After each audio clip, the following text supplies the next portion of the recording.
What's up, guys? Welcome back to FishOfHex. My name is Travis. In today's video, we're going to be replacing the UV sterilizer bulbs. It's the Jebao 55 watt.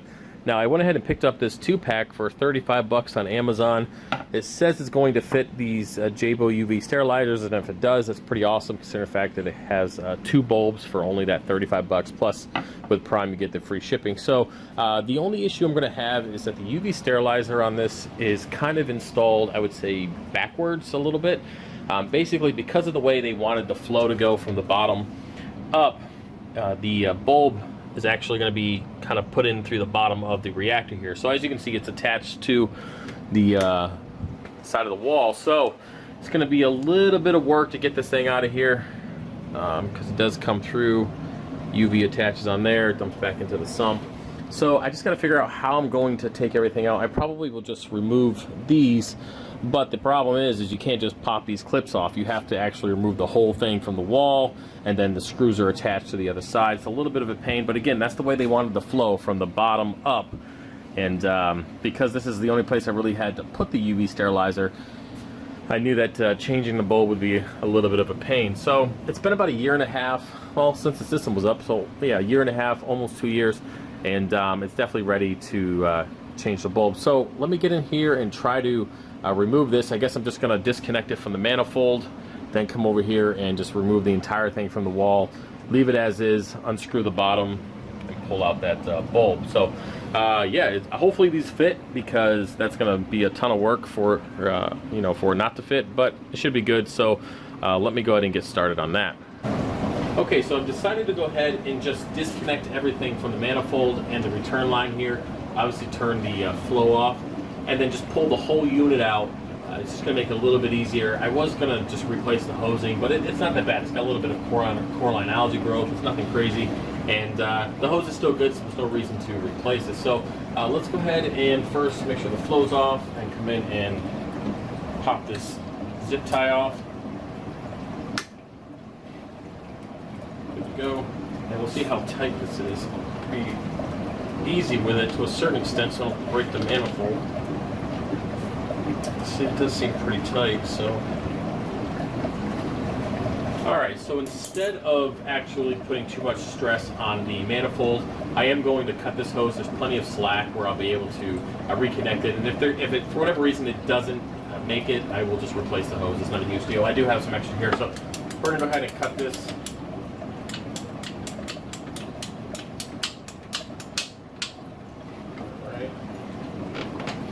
A ton of coralline algae in it, and we're going to pull out the return.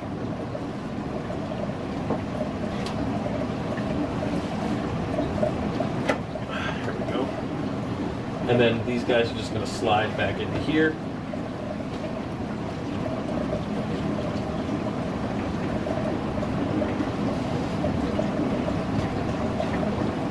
Alright, so that's all I can push it in so far, and then when we pull the unit, we'll be able to pull the rest of it out.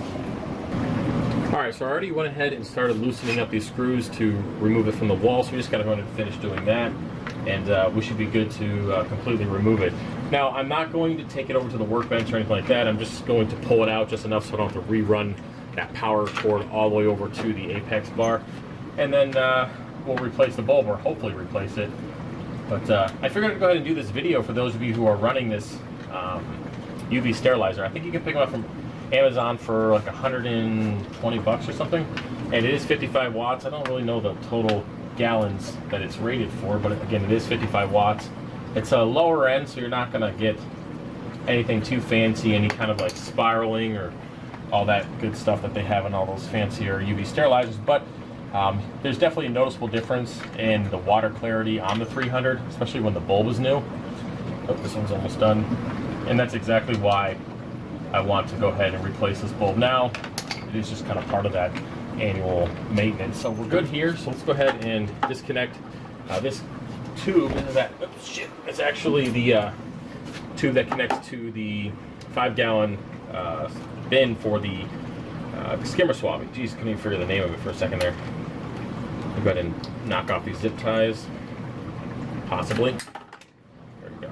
So just going to make sure it doesn't completely drain onto the floor. That's going to smell pretty bad. So this is the unit. I'm going to go ahead and pull it out completely, and then we'll be right back. Okay, so I got it out as far as I needed to be, so let's go ahead and unscrew the top and take the bulb out.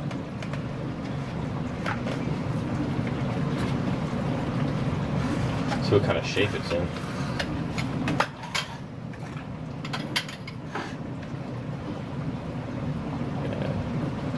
Definitely tell it's been used. It's kind of probably hard to see, but it's definitely burnt up quite a bit. This is good. Definitely needs to be replaced. And Jebao 55 watt. This doesn't necessarily say Jebao 55 watt, but they look identical. The plug looks the same, so that's all good things. So we'll see if it works. We'll set this aside. Try not to break it. Now the inside doesn't look burnt or anything.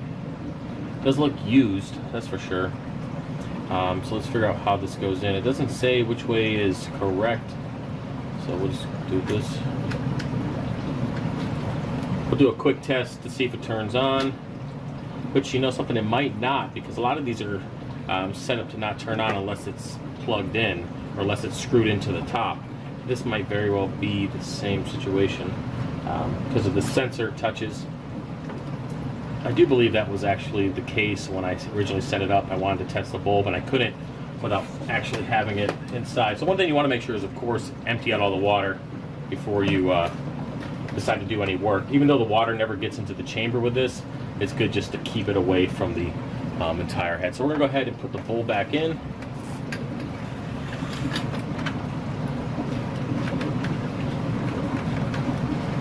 So I actually did flip the bulb around and it went in a lot easier. So I will get this little twist in stuff out when we're done.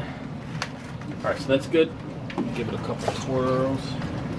Okay, so it looks good. Nothing seems to be leaking. Everything is good. So what I'm gonna do is actually plug it in. We'll check the peephole to see if the light turns on. So let's do that real quick, and then we'll put it back in.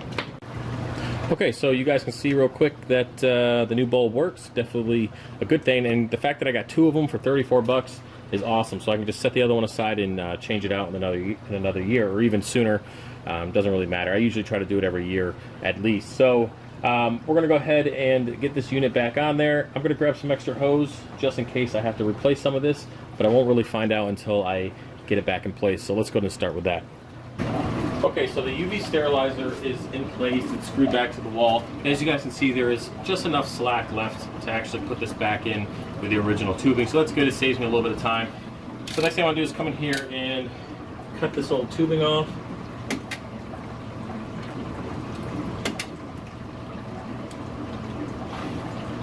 Possibly. There we go. Okay, so we'll see how this does. See if I can actually get it over the fitting without having to heat it up. Worst case scenario, I'll bring in the torch. Another zip tie, just in case. Let's see what we can do here.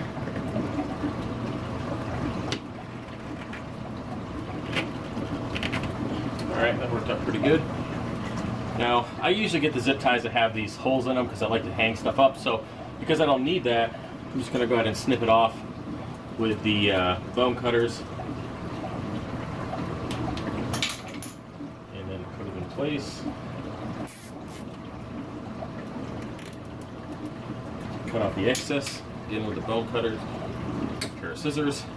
And then we have our drain line, which will just feed back into where it originally was. There we go. And then we can go ahead and turn it back on. And look at that mess. All of this just to replace the bulb in a UV sterilizer. And this is why I'm really glad I have all this stuff down in the basement, because I can just get this with a shop vac and the rest of it will dry up on the concrete, no problem. Just gotta put the whatever the hell it's called, the 5-gallon collection bin for the skimmer swabby back in place. I did end up getting a bunch of skimming on the floor, so I gotta get that up. It smells like ass. But yeah, everything is attached. I don't see any leaks. Everything looks good. I haven't turned it on yet because I want to double check to see if there's any leaks or anything, because this is where all the power is. This is where all the components are, and if it's going to leak, it's going to leak downward, and I don't want to take a chance of shorting out the breaker or anything like that. So I'm going to let it run for a few minutes, probably 10 or 15 minutes. You guys can see the flow rate down here, and you can adjust to be wide open or dial down. I like to keep it, that's about average there. And the whole purpose of this is just to make sure that I have, you know, helps the water be a little bit clearer. Now if you add carbon on top of that and then the filter socks, between three things the water column is usually pretty clear, very crisp, and it's nice for the coral. So you know, that's really the whole purpose of having a UV sterilizer. Now there are other benefits that I will talk about in a later video, but for right now, his primary reason for this system is to make sure that the water column stays nice and clear. So that's about it. Seems like a lot of work for just a UV bulb, but the fact that I got 2 of them for 35 bucks, I'm super psyched. You guys can tell when I get a deal, I'm pretty psyched about that.